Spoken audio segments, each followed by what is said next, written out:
Well, the meaning of life, I suppose, depends on the function of an organism, which should probably be defined by how it best adapts to its environment while also remaining in balance with it. For humans and the like, the best way we do that is by becoming knowledgeable in all the ways we can, collectively at least, and being emotionally mature enough to use that information correctly.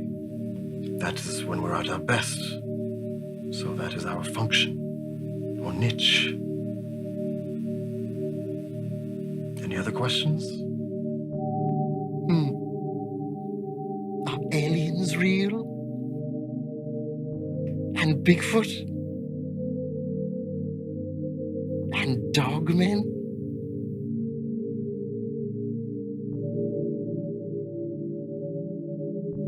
Well, Chauncey, the possibilities of evolution are almost infinite, whether on this planet or the many others in the universe that are likely capable of supporting life, including intelligent life.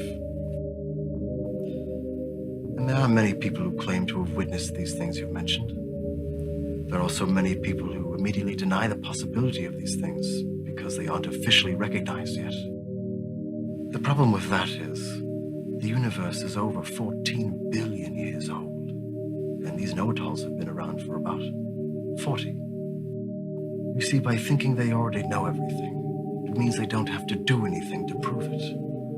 On the other side of the laziness spectrum, you have those who believe in everything, because once again, it means they don't have to do anything.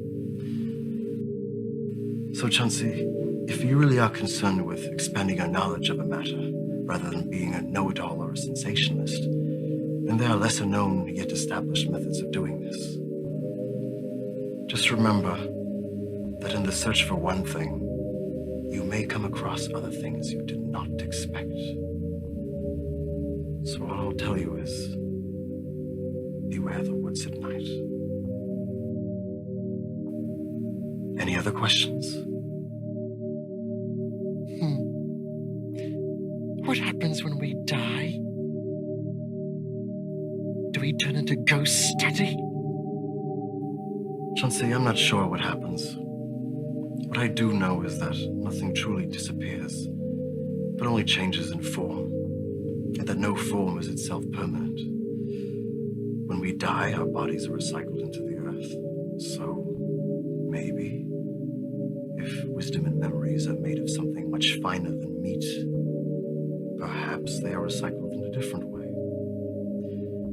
Take, for instance, the fact that for the heart to start in a fetus, it needs to be activated by a faint electric impulse in the brain. Now, scientists can't tell you specifically how that first impulse begins, but it must have an origin, even if that origin is as of yet undetectable. So, perhaps, when we die, there is a source of that impulse that leaves the same way it came in, undetected. It is pretty safe to assume, though, that if I can't remember anything before I had a brain, that I probably won't remember anything after I have one. Maybe some of that information from a once living entity is transformed into what is perceived as ghosts, but I don't think that when I die I'll be a transparent version of myself wandering the same place for eternity, just waiting for the chance to go boo at someone once in a while. Still, if certain residual aspects of a person exist long after death, then I can't see why the more important aspects of a person wouldn't carry on for a more functional purpose. Either way, Chauncey, you shouldn't be afraid of death. Of course, life should be lived to its fullest natural extent, and death should be avoided if possible. But whatever your path ends up being, know that since the life and death process is as old as time, that you should trust that there's a good reason for why it works the way it does.